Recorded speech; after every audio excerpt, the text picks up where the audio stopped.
By now, you are likely familiar with the new weapons deal between the United States and Europe, which ultimately sends arms to Ukraine. Given where things stood only a handful of months ago, it may be surprising that we now stand where we are today. Well, thanks to some reporting, we have a better idea how it came together, with that account endorsed by, or at least reposted by, one of its key players. And it says a great deal about the White House's internal dynamics, and how quickly Europe can act to take advantage of those fissures when it wants to. So let's examine how our favorite lines on maps became slightly more favorable to Ukraine. At its core, today's story is about three dichotomies. First is the now apparent rift inside of the White House, featuring a rare case of two very different national security outlooks. One camp resides in the Pentagon, headlined by Secretary of Defense Pete Hegseth and his Undersecretary for Policy Bridge Colby. This is the deep pivot to the Indo-Pacific Plan, come hell, high water, or the slow burn destruction of Ukraine. The other camp resides at the State Department, led by Secretary of State Marco Rubio and Special Envoy to Ukraine Keith Kellogg. They are also in favor of an Indo-Pacific pivot. It is the reality of the geopolitical environment, as we recently explored. But they would like to see a bit more moderation in its implementation. Protect Ukraine, attrit Russia, and put the Western coalition in a better position to eventually work together on the big issues across the globe. Just don't burn down Ukraine in the process. Well, coming into July, the Pentagon was winning the internal battle. The United States had recently wrapped up a campaign against the Houthis in Yemen. It was supposed to be a light engagement, but the Department of Defense grew nervous over just how quickly the United States was burning through its stockpiles. This resulted in Hegseth unilaterally freezing arms transfers to Ukraine on July 2nd, including weaponry sitting in Poland, just waiting to drive to the border with Ukraine. Now, it is perfectly normal for a Secretary of Defense to do things without seeking the approval of the President. The entire point of a cabinet system is that the President is a single person, and he cannot do everything everywhere all at once. However, this was a bit of a power play given the political implications of cutting aid, and Trump's own meeting with Zelensky at the NATO summit, which had suggested a path for greater arms sales to Ukraine. Personally, if I were the Secretary of Defense, it is the type of thing that I would run by not only the President, but also the Secretary of State, and then the main person responsible for Ukraine war diplomacy. As it stood, Trump was blindsided, while Rubio and Kellogg only learned about it via the news. The second dichotomy is Trump's feelings about NATO. What has driven the conversation there for about a decade is his frustration with allies free-riding on U.S. defense spending.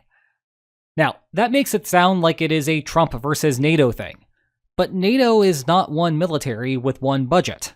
It is a collection of 32 countries with 32 separate budgets.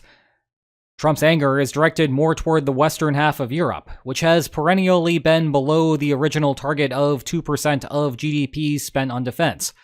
Spain and Belgium as examples. You do not see Trump chiding NATO's eastern flank by comparison. A country like Poland, spending 4.12% of GDP in 2024, is not free-riding. It leads the entire alliance in proportional military spending, above even the United States. Keep that in mind for later. The third dichotomy is in how you may have heard about the sudden stop in military transfers. As it stands, Ukraine has secured funds for 3 Patriot systems so far. Left-leaning sources reporting that news focused on Ukraine's humanitarian needs in the war. In contrast, right-leaning sources were muted in their analysis, reflecting the rift in their camp. How do I know this? It is thanks to the sponsor of today's video, Ground News. Ground News helps me keep apprised of all of the important things happening in the world. Heck, as I was animating this section of the video, Ground News alerted me that Trump is reducing his 50-day deadline before imposing secondary sanctions on China and India. We'll get back to that later. But that is just one of the benefits of being able to curate your own newsfeed. And by going to ground.news/linesonmaps or scanning the QR code on your screen, you can get a 40% discount on a Vantage plan, which gives you access to all of these features and more. So thanks again to Ground News for their continued support of this channel. That takes us to a series of pivotal phone calls beginning on July 3rd, one day after the Pentagon froze the arms shipments in Poland. Trump spoke to Putin, one of many in a series of overtures that all ended the same way. Trump tells Putin that he wants to see a ceasefire and then an end of the war. Putin tells Trump that the situation is politically difficult, but that he too wants the war to end. Trump, concerned about wanting to complete the Indo-Pacific pivot, is unwilling to turn any further screws, and instead merely thanks Putin for his time. He then announces to the public that progress has been made as the peace process continues to ultimately go nowhere. Overnight, into the morning hours of July 4th, Russia strikes Kyiv with yet another record attack. 539 drones, 11 missiles, yet more damage to civilian infrastructure, civilian casualties are mounting, and so forth. Now, none of this was a surprise to anyone paying attention, the Trump administration included. Russia is now constantly completing new assembly lines for drone production. We will likely keep seeing new records set for the foreseeable future.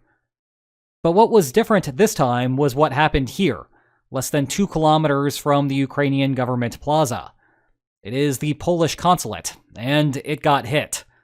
Even if it was not directly the target, and even if the damage to the roof ended up being minor, it was still a NATO ally under attack from Russia. It is a far cry from the type of thing that would invoke Article 5's collective security provision. Do not worry, enough other things are happening there to raise alarms. But regardless, it was still not a good look for the alliance. Keith Kellogg subsequently received a phone call from Polish Foreign Minister Radoslaw Sikorski. Sikorski was upset about the damage to Poland's consulate, and told Kellogg the same things that he posted online for the rest of the world to see. That Putin was mocking Trump's peace efforts, and that the United States needed to restore supplies of anti-aircraft ammunition to Ukraine. Indeed, 40 PAC-3 missiles, the ammunition for Patriot batteries, were still sitting in Poland thanks to Hegseth's unilateral order. It was the perfect confluence of factors to get real change here. Trump had been stringing the public along by letting the political narrative be that Putin was stringing him along. The truth, though, was that he did not want to take costly steps. Except saying that would be even more politically damaging, so we got the narrative that we got. However, Putin kept this going for too long, especially with the civilian targeting. It has turned into a personal matter for Trump, a domain in which Trump is more willing to pay costs. Second, Hegseth's camp had fumbled the policy change. In the aggregate, Trump may have been willing to entertain the Pentagon's argument. And, indeed, it was that precise concern about stockpiles that convinced Trump to withdraw from the Yemen conflict a bit early. But the decision, and especially the lack of communication to key stakeholders, both domestic and abroad, received a ton of pushback from congressional Republicans. Those wishing to see Ukraine get more aid probably should have moved to this strategy a long time ago, rather than prolonging the bizarre narrative that Trump was oblivious to how Putin was stringing him along, rather than Trump stringing the rest of us along.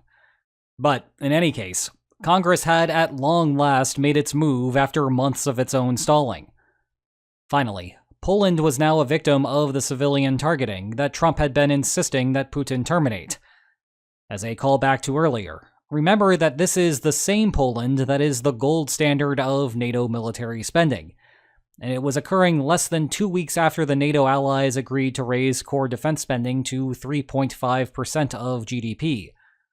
If you want to create an incentive structure for countries to follow through, then you need to reward those who comply.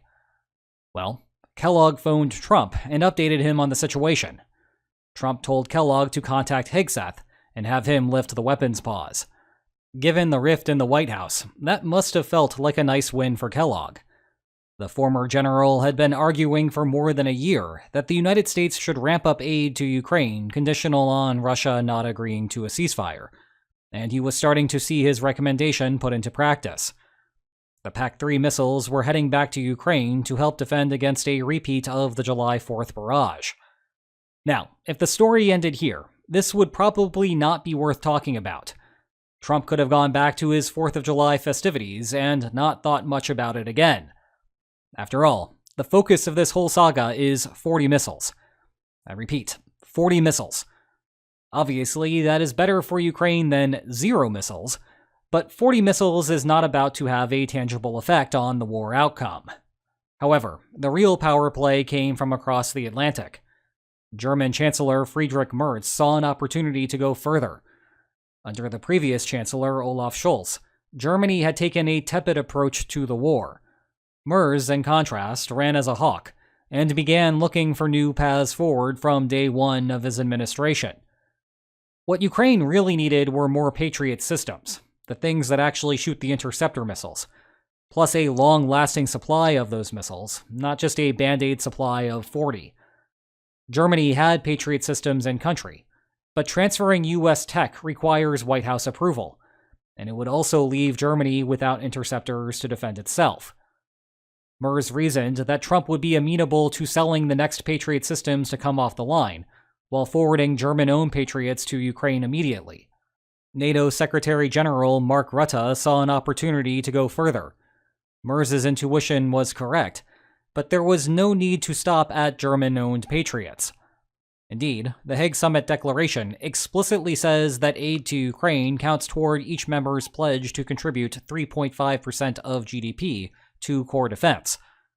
Thus, European allies could take advantage of Trump's current disposition and institutionalize a system through NATO to give Ukraine access to more key American systems.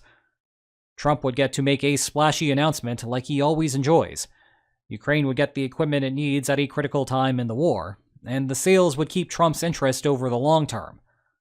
All told, the deal and announcement came together just 10 days after the strike on Kyiv. For an organization often accused of paralysis by committee, it shows how fast things can happen when the incentives are aligned. Also impressive for the war effort was how quickly the transfers began. The initial block is already in Ukraine, and the transfer came without fanfare, a good sign for operational security if future transfers could give Ukraine some offensive advantages.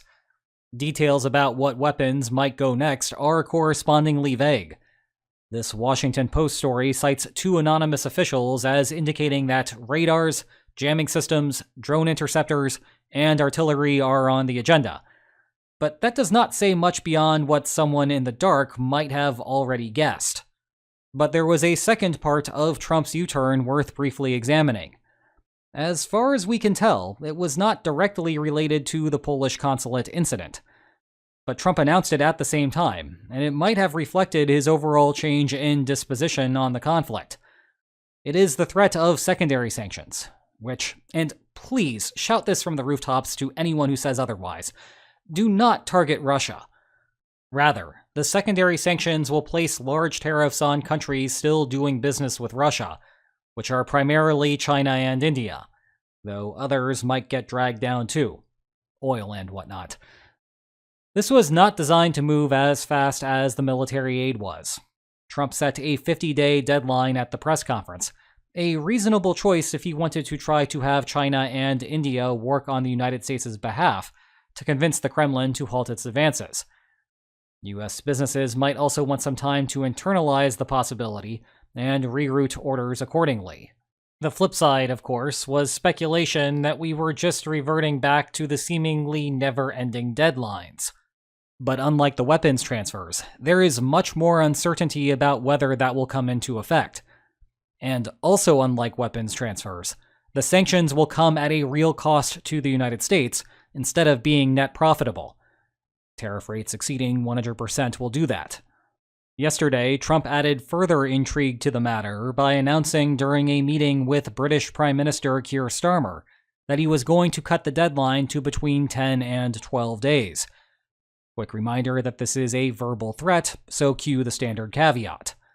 Imposing secondary sanctions would be one of the most expensive moves that the United States has made over the course of the war, and thus the much deeper questions about how effective the policy will be now become critically important. Same for questions about just how much it will hurt U.S. consumers in the meantime.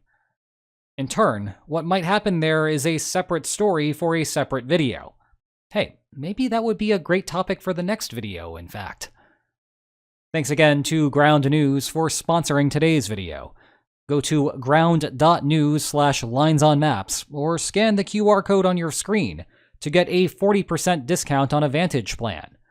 And if you enjoyed today's video, please like, share, and subscribe, and I will see you next time. Take care.